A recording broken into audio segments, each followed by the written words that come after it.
Welcome to the my channel let's learn mathematics. आज का जो कंसेप्ट है बहुत ही इंपॉर्टेंट कंसेप्ट है। आज हम यहाँ पर जो कंसेप्ट सीखने जा रहे हैं उसका नाम है बोर्ड मास रूल। हाँ, कई सारे बच्चों के लिए ये नोन होगा, लेकिन कई सारे बच्चों के लिए अब भी ये अननोन है कि हमें पता नहीं होता है कि भाई बोर्ड मास रूल एक्चुअल में होता क्या है। तो आज हम ये लेक्चर में यही चीज़ को डिस्कस करने जा रहे हैं कि बोर्ड मास रूल है क्या। तो चलिए आज का लेक्चर स्टार्ट करते हैं। तो देखिए यहाँ पे बोर्डमास रूल का यूज़ क्या है मैथ्स के अंदर, मैं आपको बताता हूँ कि ये जो बोर्डमास रूल है ये हमें ये बताता है कि अगर कोई क्वेश्चन में एक से ज़्यादा अगर साइन आते हैं, जैसे कि इस तरीके के क्वेश्चन में देखिए आप यहाँ पे प्लस भी दिख रहा है, आपको मल्टीप्लिकेशन भी दिख रहा है, डिवीजन भी दिख रहा है और माइनस भी दिख रहा है। अगर इस तरीके के आपको मल्टीपल साइन एक ही क्वेश्चन के अंदर आते हैं तो आपको सबसे पहले करना क्या होता है, क्या आपको पहले मल्टीप्लिकेशन करना है, क्या आपको डिवीजन करना है। तो इसके बेसिस के ऊपर ये बोर्डमास रूल बनाया गया है। ठीक है, तो हम इसको समझते हैं। देखिए यहाँ पे बी का जो मतलब होता है वो ब्रैकेट होता है, यानी कि आपको सबसे पहले अगर क्वेश्चन में ब्रैकेट है तो आपको ब्रैकेट को सॉल्व करना है।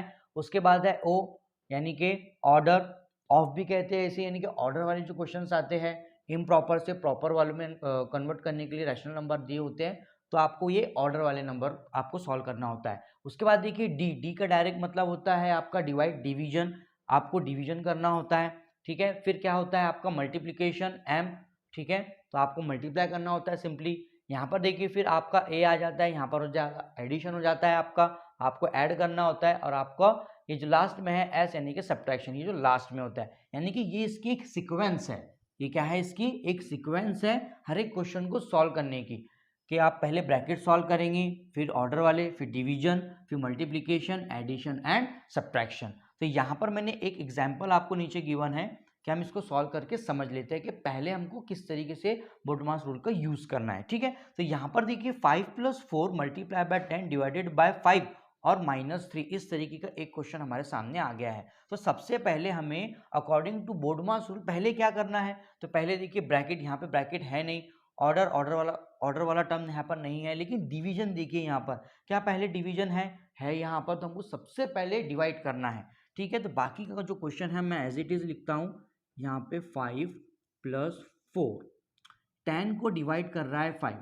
ऑब्वियसली 10 को अगर 5 डिवाइड करता है तो आंसर कितना आता है आपका 2 आता है। तो मैं यहाँ लिख दूंगा मल्टीप्लाई बाय 2 और -3।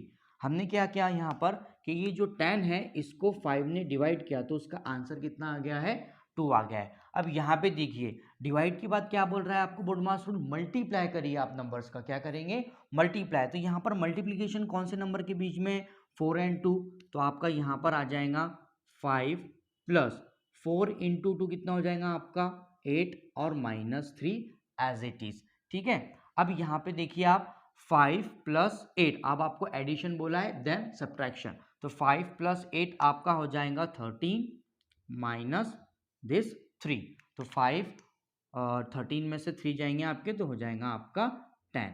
इस तरीके से आप बोर्डमास रूल का यूज करके क्वेश्चन को सॉल्व कर सकते हो। तो आई होप आपको इस टाइप के क्वेश्चन समझे होंगे। तो हमारे चैनल को लाइक करिए, शेयर किए एंड सब्सक्राइब करिए।